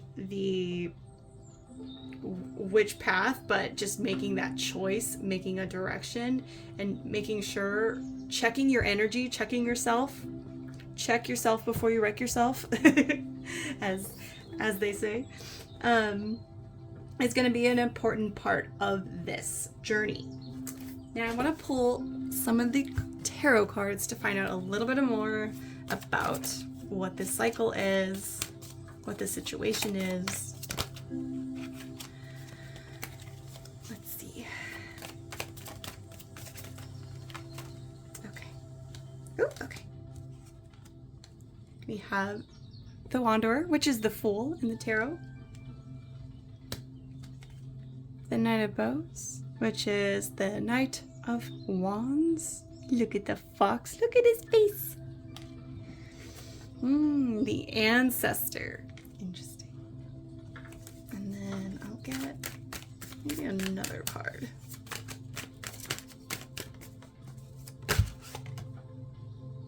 Three of Arrows, Jealousy. Okay, let me clarify. Wanderer. Okay. Clarifying the Wanderer is the Fulfillment card, the Three of Wands. Clarifying the Knight of Bows, we have Queen of Vessels, Salmon. The Ancestor, clarifying the Ancestor.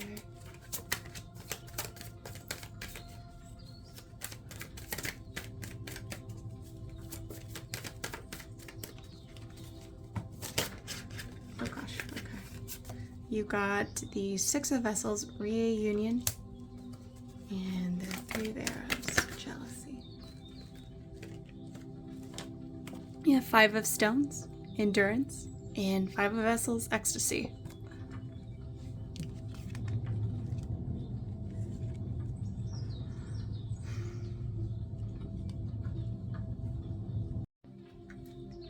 Okay, so with these cards, I firstly noticed on the back of the deck is exploitation.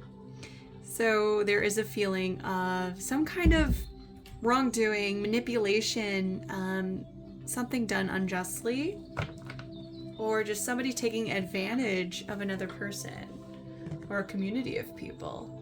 So that's the undertone of where all of this is kind of coming from. And I'm immediately drawn into this Jealousy card, as we can see the arrows hitting that heart. With this and the exploitation card, I'm getting a feeling that there was an energy of competition and there was some resentment. It was just creating a very destructive, negative energy around this whole situation. So you kind of maybe got caught in that cycle. And then also kind of taking this time, because bringing back to calm after this storm and that meditation, connecting to our inner self, and we see this storm that's going on. It's like literally directly amplifying this card is a little child in a cave. So it's like weathering a storm. And you're really, what we're doing in this incubation period is looking at those programmed belief systems that we've adopted. Sometimes the jealousy, that is my cat. What? Okay, had to leave her. Let her out the door. So sometimes our beliefs, our fears, our hatred, our anger, our resentments, it's kind of funny. Sometimes if you follow the thread, you realize it's almost like it's borrowed from how we were taught, how we were raised.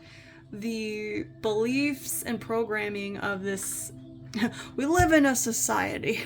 So it's basically that. It's what's been culturally shown to us, and we've, in a way, inherited those belief systems. And then when you get down to the root of it, you're like, wait, why am I angry? Why are we mad at that? Why did I just accept that so blindly to be the way that things are? Just because this person lashes out and reacts, or maybe we develop this sense of, or this belief that, well, I deserve this, or like this feeling of entitlement that comes with it. So these feelings, it just creates all this heavy karmic energy around it. And I'm getting the sense with these exploitation, the jealousy cards, it's like all these programmed beliefs deeply rooted is in the patterning and the imprint of our society. I mean, it's that socioeconomic lack mindset, or that entitlement feeling, or a lot of like dreams not coming into fruition because of these feelings. It's deeply psychological, and so it's during this cycle you're being guided to bring it back in, come to yourself, nurture that inner child. Here, see this child stoking the flame a little bit, weathering that storm. And it's about connecting to your inner high priestess, who's all about your feelings, getting in touch with your feelings, your subconscious mind, to follow where this programming was coming from. So we start to look at the wounds, we look at the trauma that's around all of these triggers that have been happening, all of these experiences that have been, what are they showing us? Where are they guiding you to? And when you take that time to connect, take that time out, there's this maturation process that's happening through this. There's a lot of healing medicine and energy when you're reflecting on that. I'm seeing with this ecstasy card, it's funny because these look like polar opposite energies. This child looks like they're in an intense situation, and then she's all fully embracing it. She is in flow, in a state of flow with the universe, and that's really this transition, and that's the transmutation of this energy into that energy. One way we can kind of step into that is connecting through music, dancing, art, meditation. These can be powerful energies, even though if they may seem like, why, that's not logical, that's not helping me strategize. This is what I was talking about, the importance of using in tandem these two energies, the strategic, methodical logic and reasoning, and then the creative, the expansive, the moon energy, where you just let loose, you let go, you sing, you dance. They kind of weave themselves in and out and create this third creative energy. It's like a solution comes out of the mixture of those two solvents. So this renewal energy is going to feed itself into these other cards, and I'll explain these in a second, because this, I feel like, is what was going to be triggered from all of these experiences that you were having in the ending of this cycle. It was basically bringing you back to this inner child state. It's very playful approach. The fact that it came up next to the fox, who's also just smiling and happy, it's a very playful, it's light. There's not this heavy energy we're bringing in with the ego card. That's for discarding that. So we're moving in to a lighter energy. It's funny with this, because it's supposed to represent the Fool card. Normally he has no baggage. So this process of endurance to ecstasy is creating the space for you to move ahead and to chase after what it is that's fulfilling you. Moving into a more expansive state. So look how this rainbow appears, all this fog. So what wasn't clear to you, and you kind of felt stuck and like, what direction do I want to go? Well, just now that you've processed and purged out this other energy that's out of your system, the pathway is going to start to open up and be clearer to you. And you're going to follow that feeling. You're going to be in tune with that feeling because you take that time to connect to that. It's like, this is the card of new beginnings. So end of a cycle, new beginnings. It's like a junction point, a turning point in your life, and leaping into the unknown, taking that first step and letting life pull you into that direction you needed to be all along. Now with this fox energy, again highlights the fact how cunning you are, how clever and curious. So those are the positive sides of it. There's this determination with it. When then with the salmon, I mean, she's drawing up her. With salmon, they're known for their strength, their resilience. When they're mating, they swim upstream against the current, and then to go lay their eggs, and then I think they die after that. But it's intense, but it's such a self-sacrificing energy. It's amplifying this fox energy. It's about using those mental abilities, but also doing so with grace and civility, generosity, and honesty. I want to read real briefly of the fox energy. It talks about determination leads you to success, but sometimes at personal cost. Your life may change or enter a different path at any moment. Native wit and cleverness guide your steps towards fulfillment, as does your gift of anticipating the future. Leaving old ways behind, innovating, creatively, travel. Okay, I got a lot of references to travel for you, because first with the salmon when they're traveling, and then the fox card mentions travel. There was a horse card in there about traveling, so that could be a big sign for somebody. Or maybe just some movement. Maybe you have to move to another place, another location. And then we have the Ancestor card.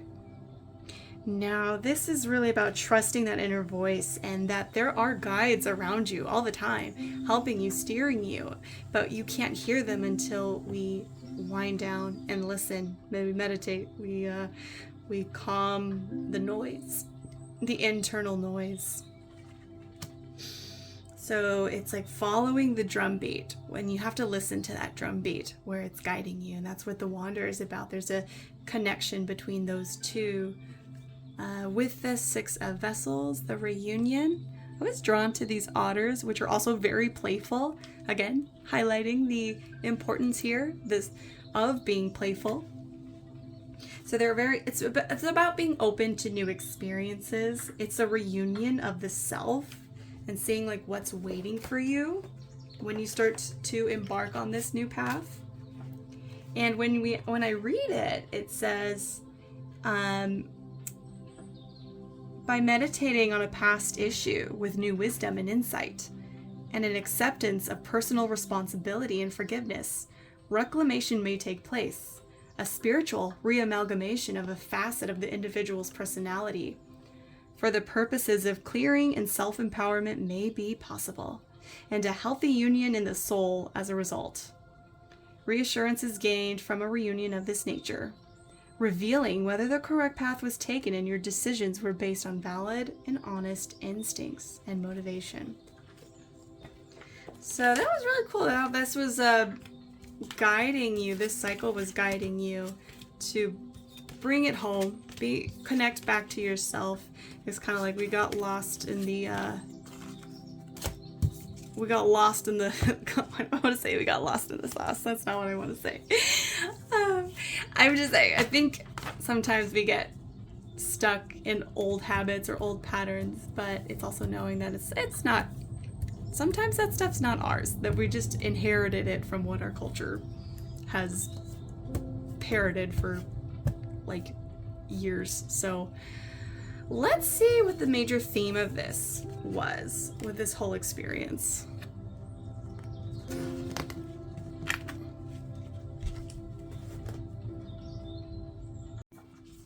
Okay, so you got Kairos. And then for soul evolution, you got 3 cards actually. You got life path number 3, creative, sharp-witted, yep, charming, success through creative expression, being an individual is important.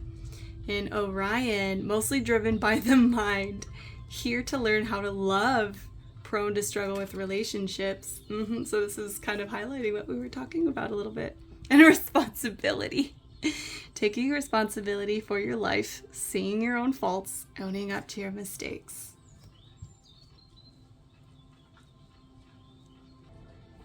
So this Kairos card is talking about waiting for, well, it brings us back to waiting for the right time and having that patience.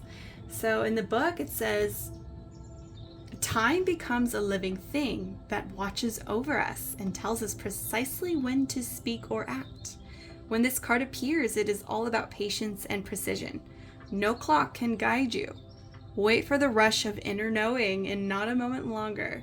So we did feel that with the cards you had earlier with the horse, with this like this inner energy, that impulsiveness that was coming in. But there was also a knowing of not knowing, of it not being the right time just yet. So with our Kairos card, it is highlighting that you will know. Don't worry, don't stress. It's gonna hit you when it is time to make those movements. So if something feels like when am I gonna do it? I need it to be, I need to get it done. I need to get this done. I need to make these decisions and moves. Tap into that feeling energy that we were talking about earlier. That's where you're going to find the checkpoint of where you need to navigate to next. And again, we got highlighting the fact that you're very sharp-witted, you're very creative and charming. I mean, this is gonna guide you in your path since you are hardworking. But I think the theme of this cycle that's ending or trying to come to an end is looking at our inner selves and learning how to love, opening up to love, that inner child, the play, the dancing. It's a softening of the self, and it's opening us. There's this blossoming effect because maybe we were too rigid or too stuck in one path or too stuck in one mindset. And so playing with that energy, really taking time for self-compassion and love. Remember the salmon card that came up, and she's all about that gentle approach, about very love. The fact that a salmon will go upstream just to die to lay their eggs, that's like the most epic form of love. Even if it's not like the conventional standard of love, it's just that desire to do that. It's so instinctive, it's impulsive. That's the pulse of the universe behind that little salmon. And responsibility. So yeah, this was a big teaching lessons, but what's happening though, it's shifting. This is making you even more of a powerful person. And power not in the way of climbing up any ladder. It's power in the way of your heart, and in tandem with that logic mind. So connecting to that heart space seems like it's playing an important theme in your life. So after this cycle, let's see. Ooh, look at all that. Look at the candle wax. I'm gonna let that candle wax just sit for a little bit and then I'll clean it up later. Okay, for the blessings that are coming in, we have, oh my god, I'm not joking. Please go look at every single pile that I did. Every single person got this cat card. That is so funny. Okay, everybody's lessons is healthy boundaries and independence. That's the theme of the season. Oh my god, the horse. You got that on the two paths. See? Accepting help from another, delegating authority. And the king, man, authority, male sexual energy, things pertaining to the law or justice. Wow, this is definitely heavy masculine energy. And then we have bully. Wow, the other pile got bully as well. Highlights your tendency to intimidate others, helps you confront the inner fears that bully you, conceals deep fears behind verbal or physical abuse. And student, humility, devotion to knowledge, openness to lifelong learning. Let's see, shadow attributes, arrogance in the pursuit of destructive knowledge, unwillingness to translate knowledge into action. Okay. And Madame Soleil, or Soleil, oh, don't get me, I don't know how to say that. Okay. And then we have your fortune cards. We have Though you are highly thought of, Weeping Willow, family sorrow, Mountain, major challenge to overcome.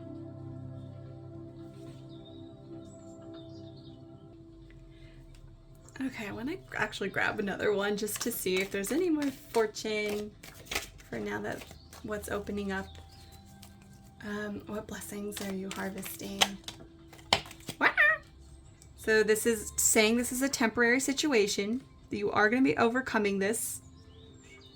I see family sorrow, so maybe something in regards to family, or what we were talking about with the family programming or the society programming, and that we're kind of leaving behind those beliefs.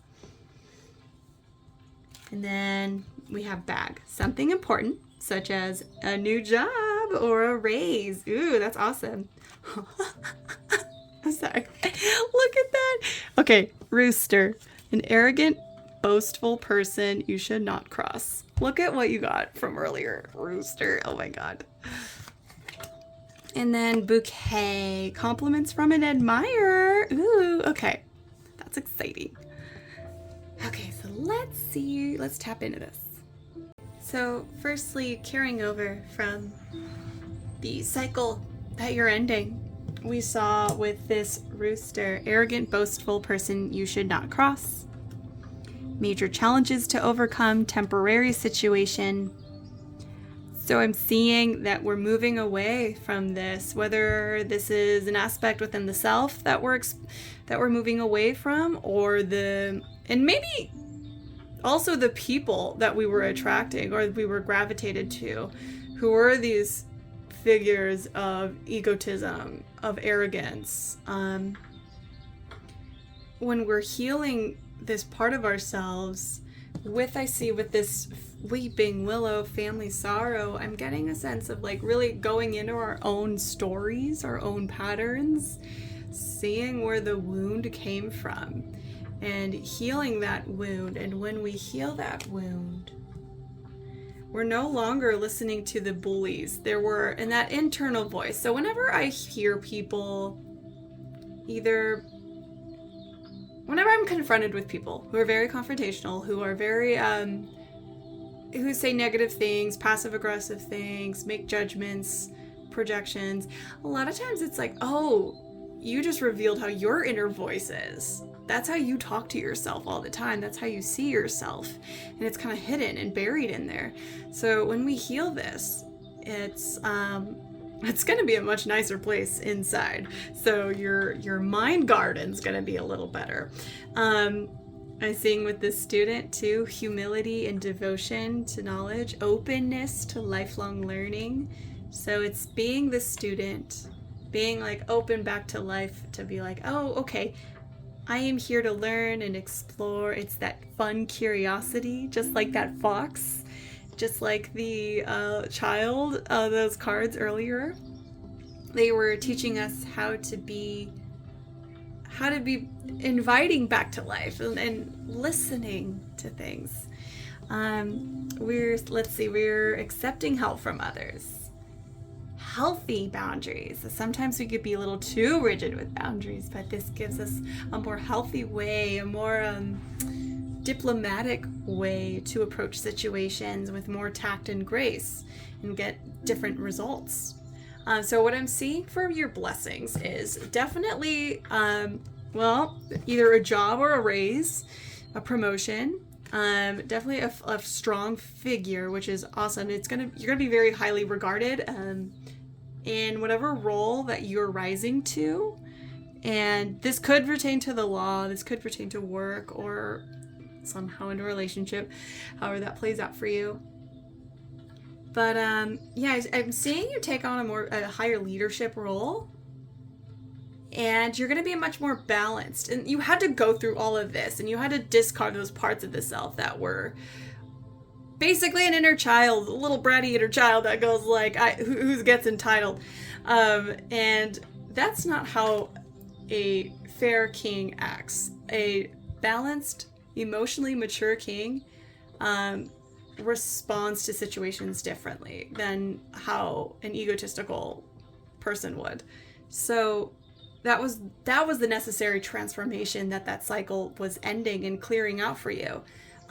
Because now it's like, oh, I've been through that. I've seen that other side. I'm more balanced in myself. I'm more present to listen to others, especially, and always being the student of life. You never lose that.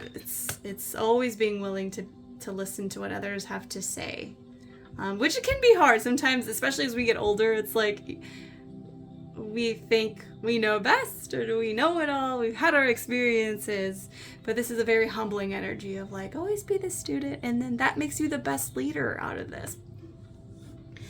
I want to read this card. It says generosity, oh gosh, help me. Magnanimity. Never mind.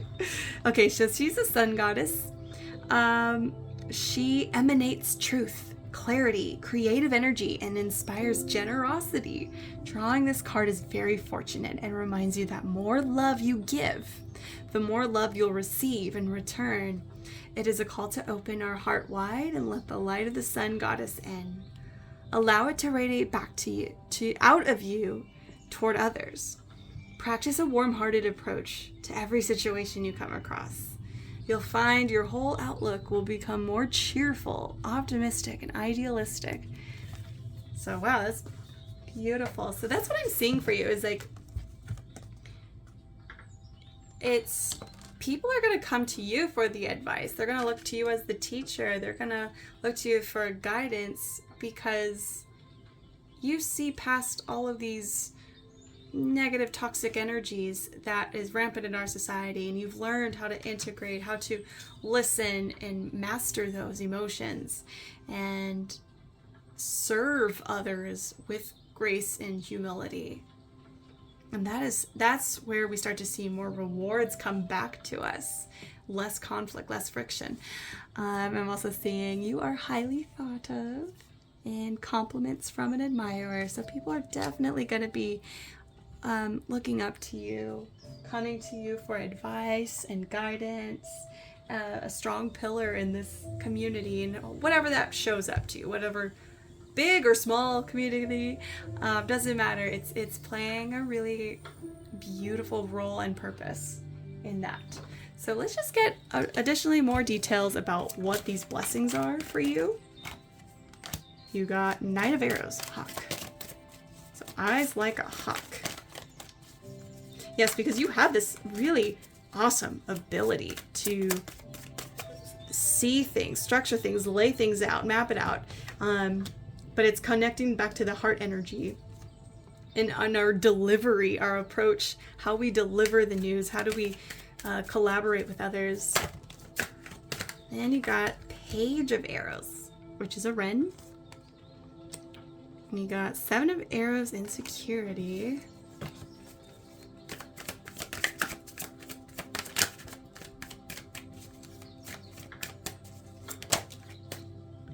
And then 3 of Vessels, Joy.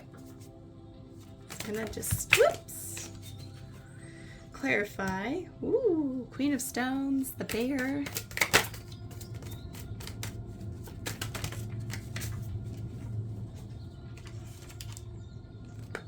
These 2 came out for the Wren. Oh, you got the Ancestor again. And then the World Tree. 7 of Arrows. Whoops. 7 of Bows, clearance. So clearing out that insecurity. That's really where any egotistical aspects of the self come from. 3 of Vessels, Joy. What is that? You got the 8 of Stones, skill. So the back of the deck, you got celebration. Look at all of that. Look at all those people dancing, just like you were dancing earlier. And then you got the 3 of Vessels, joy. Even these birds are dancing. So lots of good, positive energy. You're inviting more of that into your life. So let's start with this Knight of Arrows, the hawk. This kind of, again, re-emphasizes the ability to see through any kind of see through lies. You're seeing through layers of doubt and uncertainty. You get to the heart of the matter of the issue, and you're very swift. You have a strong sense of common sense too, and very like down to earth. You have a great advocate, very clear with and concise about what the issues are that you're resolving, especially with this bear here. So there's this strong, powerful magnetic energy about you. This is that leadership vibes that you are stepping into, or more of it. It seemed like you already had that in you. It was just, it needed to cut the cord with that other more toxic negative side or aspect that was playing a part, or just having an influence too, because it could also be that maybe that wasn't really us, but the environment we were in was kind of like turning us in on ourselves, even though we're like, that's not me, that's not who I am. And then we have the Wren, and the Wren is all about, again, it's a very curious energy, very youthful, determined, very observant, has a good eye for detail. Let's see, very flexible too. And that's going to play a role in, with the World Tree card. Let me read that real quick.